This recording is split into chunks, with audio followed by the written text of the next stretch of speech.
I learned that we all have cancer cells in our bodies. This is a natural part of what biology does. It manufactures cancer cells. You can't do anything about that. We also all are exposed to cancer-promoting agents, carcinogens. They're part of gas exhaust on the street. You can't avoid that either. Now, the interesting fact is that only 1 in 4, and I don't know if only is the right word, but 1 in 4 of us will develop cancer in our lifetime.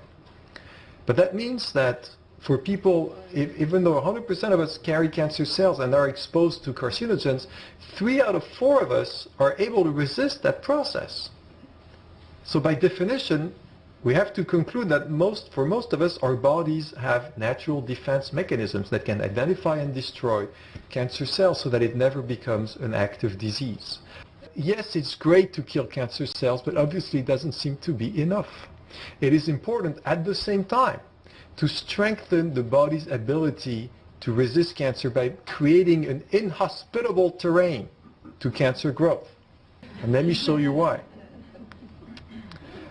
First of all, these natural defenses are not pie in the sky. They're very real. This is human blood with cancer cells and white blood cells from the immune system. All of us have cancer cells. All of us have white blood cells that can identify and destroy them if we don't interfere with the ability of our natural defenses to do their job. See, here's another one that's going to get gobbled up, and here's another one. This is part of every one of us. We just need to learn how to help our defenses do their work. When we do, wonderful things happen. This is a study, again, reasonably recent, looked at 10,000 people. And it looked at basic health habits that support natural defenses and their impact not on quality of life, their impact on the hardest endpoint of all, survival, mortality and survival. Now, what you're looking at here is the curve for people who did none of the 4 health behaviors, 1, 2, 3, and all 4. And these are the survival curves over a period of 14 years.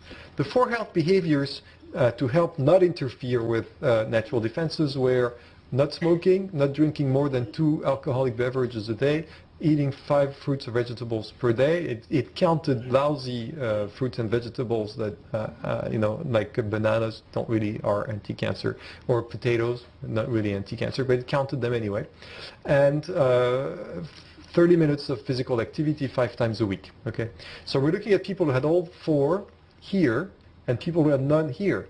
A 4-time difference in mortality risk over a 14-year period. In terms of mortality, the reduction in mortality was about the same for heart disease, which everybody would seem obvious, and cancer. Now, who had heard that you could act on cancer prevention about as much as you can on heart disease prevention?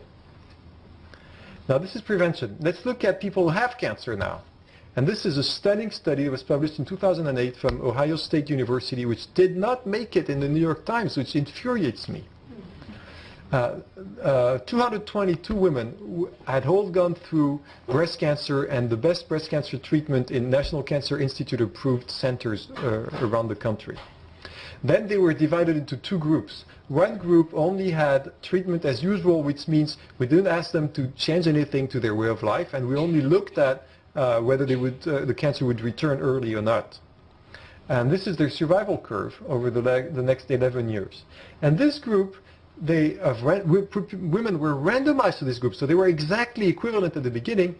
After treatment, they participated in a 1-year program, meeting once a week for 4 months, then once a month for the remaining 8 months, where they learned how to eat slightly differently, include more physical activity in their lives, reach in themselves to manage stress by learning a basic breathing yoga technique like Michael was teaching folks who had cancer in the 1970s and being considered a lunatic for doing that.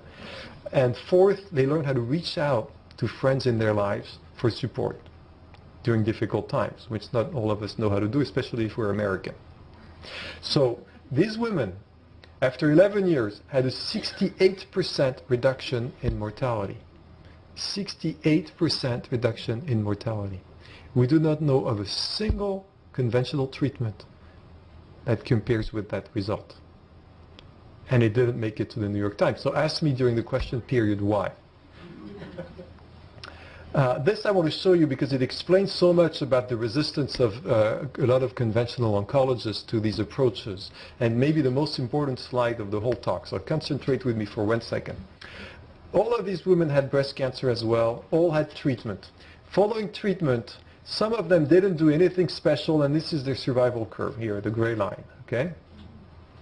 Then these women, the yellow-green line, made an effort to eat 5 fruits and vegetables per day. Again, there was not very discriminative. That included fruits and vegetables that are known to not particularly help with cancer, but there were at least 5 of them per day. Now what you see is a little bit perhaps of a benefit in the early years, but the bottom line, no difference. Now I want to show you this because this is what most oncologists believe. You ask them, should I eat differently? Well, do whatever you want, it won't make much of a difference. It's the usual answer, right?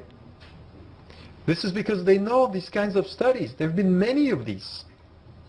Now, the red line are women who include physical activity in their lives 30 minutes, 5 days a week.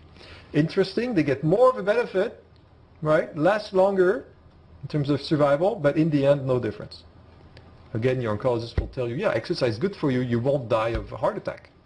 But in terms of cancer, no difference. Now, I wouldn't be showing you this slide if there wasn't a different twist to it, which is the blue line. The blue line happens to be the women who both eat 5 fruits and vegetables per day and include 30 minutes of physical activity 5 times a week. And something magical happens. They lift their survival chances dramatically. Now, I want to emphasize this because, in conventional medicine, it seems like they would want us in integrative medicine to be able to prove that broccoli in and of itself, and if possible just one molecule in broccoli, like sulforaphane or indole 3-carbinol, can slow down cancer. Whereas they, on the other hand, when they treat cancer, any cancer, always use at least 3 drugs, right? They always use the synergy of medications. We do that for AIDS with tritherapy. We do that for tuberculosis with 3 antibiotics. But we in integrative medicine, we wouldn't be able to rely on the synergy of the things we do. Doesn't make any sense.